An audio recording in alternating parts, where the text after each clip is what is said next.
Hello friends, मैं विनोद कनौजिया आप सभी का भाई, मित्र, यार, दोस्त। साथियों, आज हम सभी संविधान दिवस की इस पूर्व संध्या पर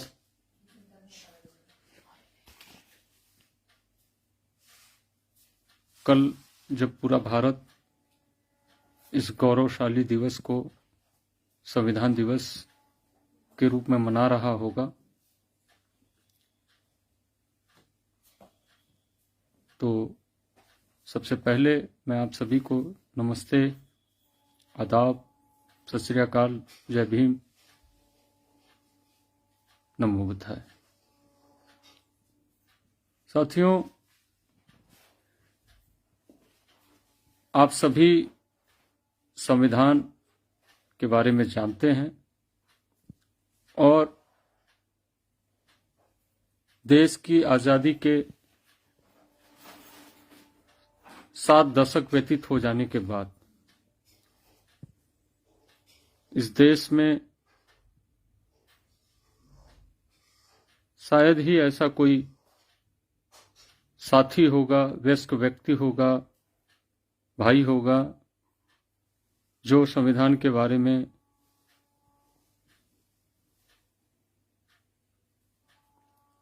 जानता न हो। देश की आजादी में और देश के आजाद होते समय संविधान का निर्माण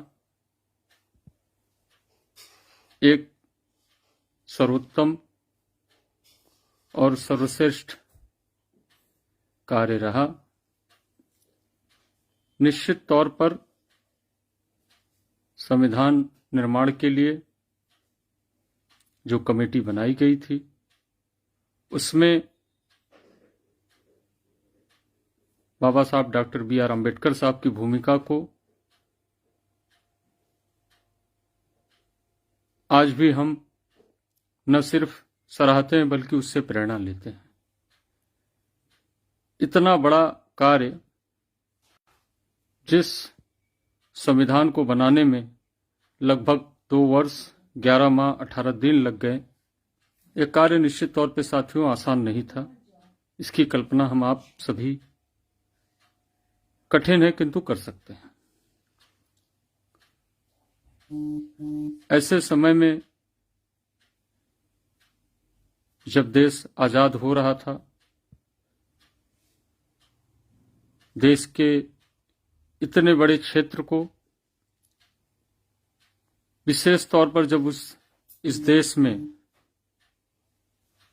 अनेकों प्रकार की विविधताएं भौगोलिक आधार पर, सामाजिक आधार पर और अनेकों विविधताएं थी, ऐसे में इस पूरे देश में स्थापित लोगों को, विविध धर्म के लोग थे, विविध जाति के लोग थे, उन्हें एक माला में पिरोने का कार्य अगर संभव हुआ तो वो सिर्फ और सिर्फ संविधान की बदौलत हुआ।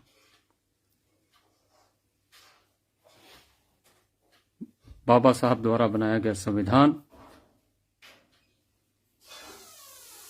निश्चित तौर पर विश्व में, हम सभी जानते हैं कि विश्व में सबसे बड़ा संविधान है और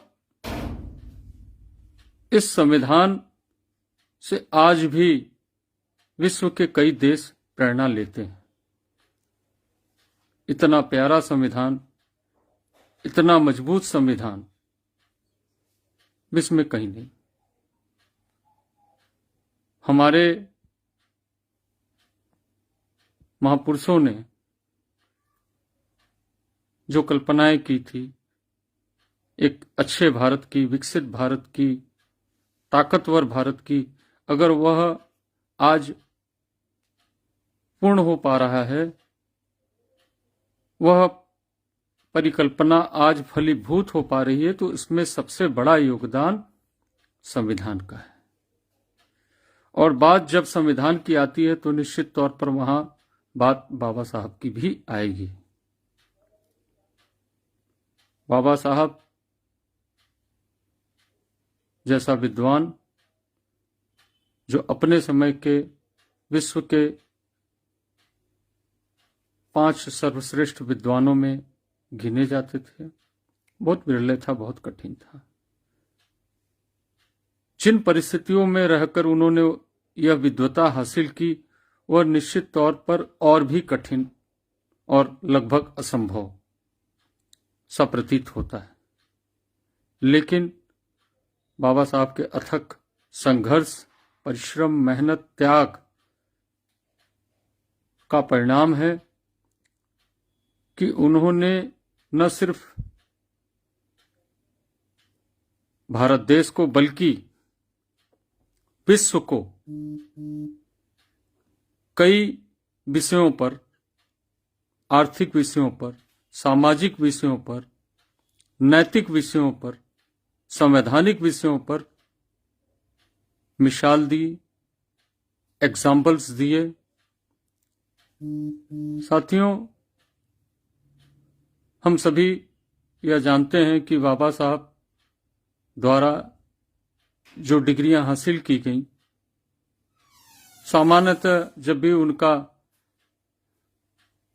कहीं उल्लेख होता है तो हम लोग संविधान और लॉ, जबकि वे एक बहुत अच्छे अर्थशास्त्री भी थे, एडमिनिस्ट्रेटिव कैपेबिलिटी भी उनके अंदर बहुत स्ट्रांग थी, और सबसे बड़ी बात, he was one of the great scholar of the world, and because of that he has given his best for our nation. आज भारत देश की इतनी बड़ी इकोनॉमी जिस रिजर्व बैंक से गवर्न होती है, ये हम आप सभी जानते हैं और जानना भी चाहिए कि इसकी स्थापना बाबा साहब की देन है। मैं एक कर्मचारी हूं, कर्मचारियों का प्रतिनिधित्व करता हूं। हम एक संगठन जिसके हम प्रतिनिधि हैं, उसके प्रति हमारे दायित्व हैं, कुछ हमारे अधिकार भी हैं। हम में से मेरी तरह कई, मैं उत्तर प्रदेश राज्य कर्मचारियों का प्रतिनिधित्व करता हूं उत्तर प्रदेश में, उसी तरह से इस देश के अन्य राज्यों में, यूनियन टेरिटरीज में और केंद्रीय स्तर पर, सेंट्रल स्तर पर भी बहुत सारे कर्मचारी और कर्मचारी संगठन हैं। बहुत कम लोग ही यह जानते हैं या इस बात को कह पाते हैं कि जो ट्रेड यूनियन बनाने का जो हमें अधिकार मिला, वह अधिकार बाबा साहब की देन है। जो हम अपने हक और अधिकार के लिए धरना, प्रदर्शन आदि करते हैं, तो उसमें यह अधिकार, यह राइट हमें बाबा साहब की देन है। जब वह हाईकोर्ट में मुंबई हाईकोर्ट में प्रैक्टिस कर रहे थे, उस दरमियान भी उन्होंने तमाम ट्रेड यूनियंस के इश्यूज रिजॉल्व किए। बहुत सारे मामलों में उन्होंने न सिर्फ उनके मुकदमों को लड़ा बल्कि उन्हें न्याय भी दिलाया। आज हमारे समाज में हमारी बहनें हैं, हमारी माताएं हैं, इनको जो अधिकार मिला, लाइक मैटरनिटी लीव, बहुत सारे अधिकार, बाबा साहब की देन है। बाबा साहब ने जल संसाधन कमीशन दिया देश को। उनकी जो थिंकिंग कैपेसिटी थी, सोचने की क्षमता अलौकिक थी। इस बात को देखते हुए, इस बात का अवलोकन अध्ययन करते हुए ही विश्व में अपने को सबसे शक्तिशाली और सशक्त राष्ट्र मानने वाला आज अमेरिका भी उनको सलाम करता है, नमन करता है। हम कई बार कई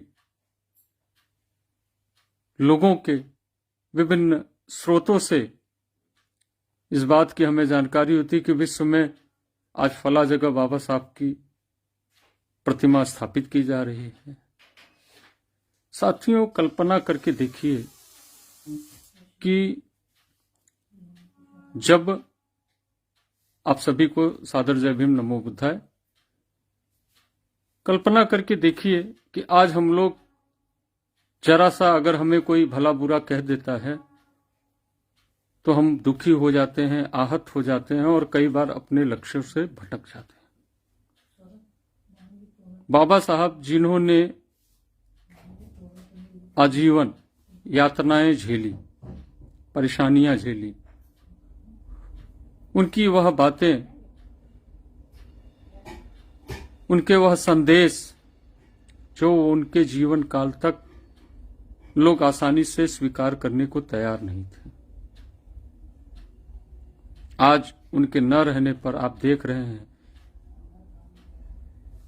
भारत देश में सिर्फ एक प्रदेश नहीं, कोई एक संस्था नहीं, कोई एक समिति नहीं, कोई एक दल नहीं,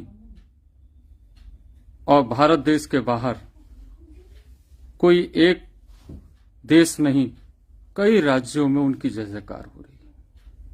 यह जय जयकार उनके त्याग, उनके परिश्रम, उनके मेहनत, उनके उस समर्पण की है जो उन्होंने इस देश के लिए ही नहीं, विश्व स्तर पर एक संदेश के रूप में उन्होंने दिया। उनका जो मानना था कि उपेक्षित वह वर्ग, इसे बहुत बार भारत में दुर्भाग्यवश परिभाषित किया जाता है जाति के रूप में, किंतु उपेक्षित हर वर्ग हर स्तर पर है।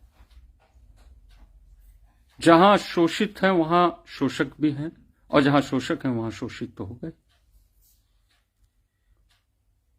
उनकी अगर हम बेसिक आइडियोलॉजी देखें तो उन्होंने क्या किया, उनका जो मूल उद्देश्य था कि वह उपेक्षित वर्ग, वंचित वर्ग,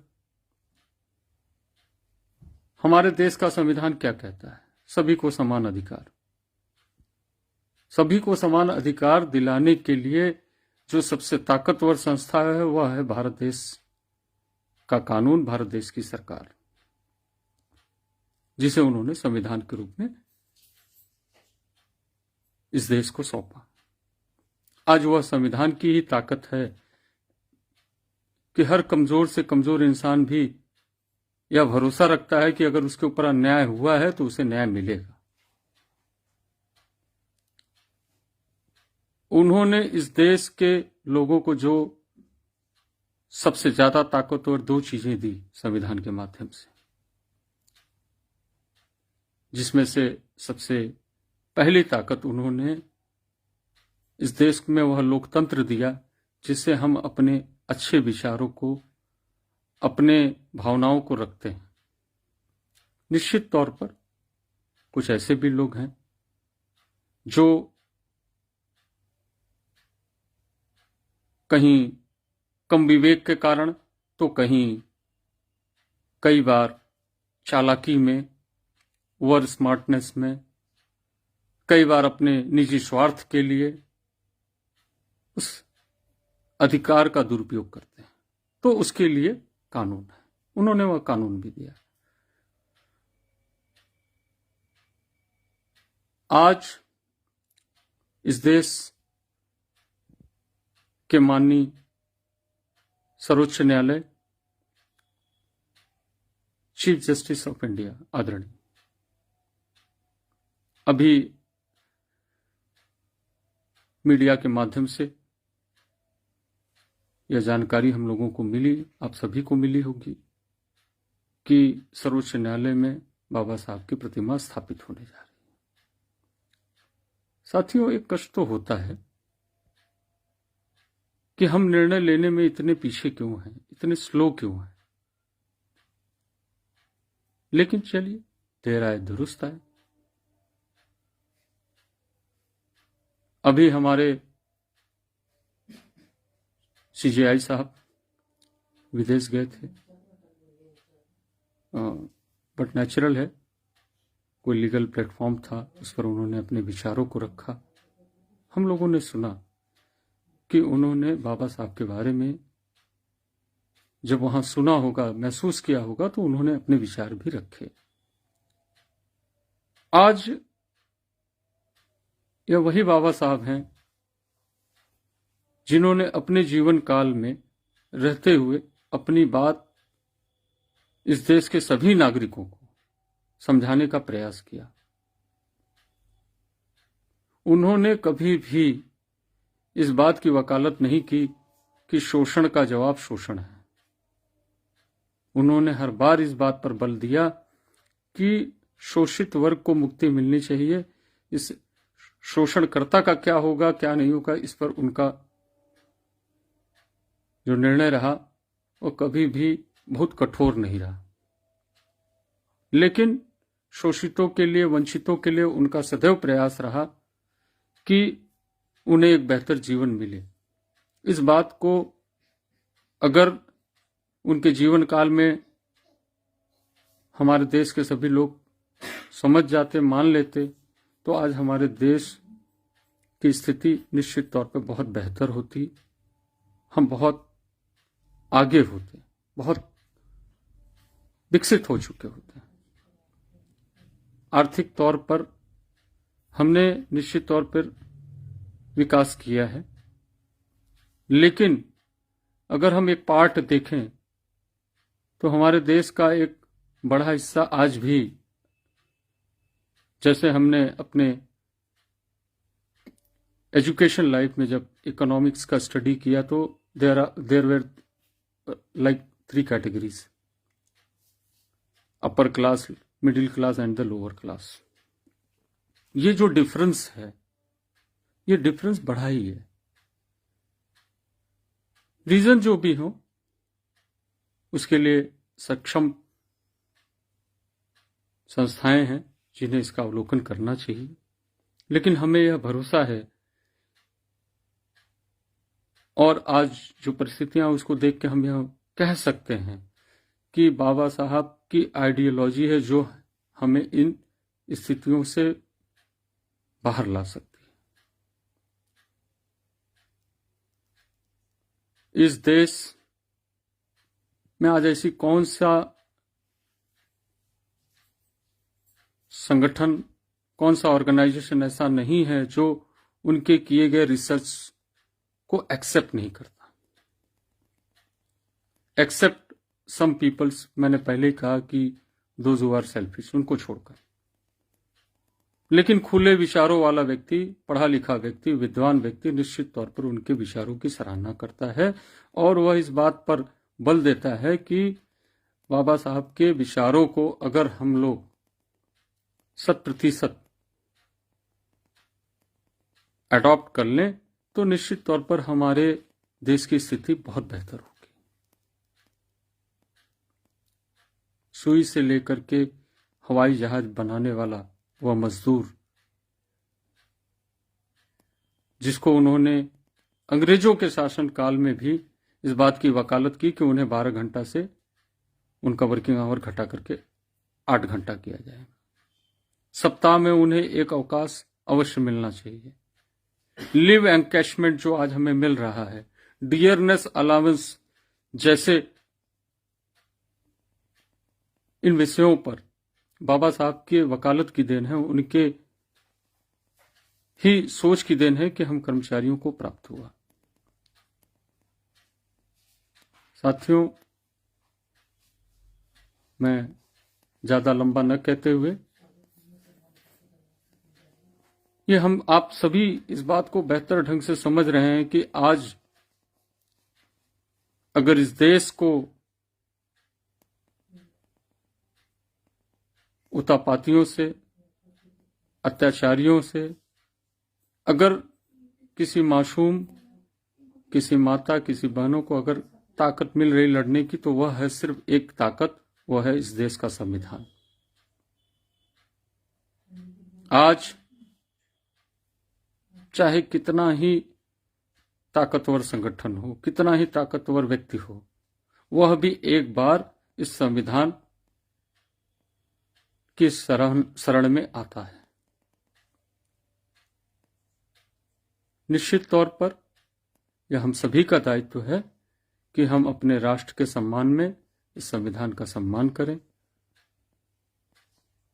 कई बार देखा गया है कि कुछ लोग संविधान के बारे में बिना जाने, बिना बुझे, बिना समझे, बिना पढ़े उलूल जुलूल बोल जाते हैं। यह निश्चित तौर पर इस बात का प्रामाणिकता है कि वह जो है अज्ञान है, अज्ञानी है। लेकिन पढ़ा हुआ व्यक्ति, पढ़ा लिखा व्यक्ति निश्चित तौर पर अगर बोलता है तो संविधान की ताकत से बोलता है। वह संविधान की ताकत है जो उसे बोलने का हक देती है, बल देती है, विवेक देती है। साथियों, कल पूरा देश अर्थात 26 नवंबर को पूरा देश संविधान दिवस मनाएगा। हम आप सभी जानते हैं कि 26 नवंबर 1949 को बाबा साहब ने संविधान बना करके तत्कालीन देश के राष्ट्रपति, महामहिम राष्ट्रपति महोदय को सौंपा, और जो 26 जनवरी 1950 को लागू हुआ, जिसे हम गणतंत्र दिवस के रूप में मनाते हैं। तो मैं अब अपनी बात खत्म करते हुए आप सभी को संविधान दिवस की पूर्व संध्या पर संविधान दिवस की बधाई देता हूं, और आप सभी से अपील करना चाहता हूं कि कल आप सभी से अनुरोध है मेरा, अपील है मेरा, कि हमारे सभी प्रदेश के कर्मचारियों से अपील है, प्रदेश के मजदूरों से अपील है, माताओं बहनों से अपील है कि हम सभी कुछ समय निकालकर अपने अपने जनपदों में जहां भी संविधान दिवस मनाया जा रहा हो अथवा जहां नहीं मनाया जा रहा हो, वहां जहां भी बाबा साहब की प्रतिमा स्थापित हो, आधा घंटा कम से कम या 15 मिनट कम से कम बाबा साहब की प्रतिमा के समक्ष जाएं, उनका सम्मान करें, उनका माल्यार्पण करें, और उनके सम्मान में, इस देश के सम्मान में, संविधान के सम्मान में कम से कम संविधान की प्रस्तावना ही पढ़ें। साथियों, आप सभी का समय कीमती है, मैं ज्यादा समय न लेते हुए अपनी वाणी को विराम दूंगा। जय संविधान, जय भारत, जय बाबा साहब। बाबा साहब अमर रहे। Thank you so much. सभी को जय भीम, नमो बुद्धाय।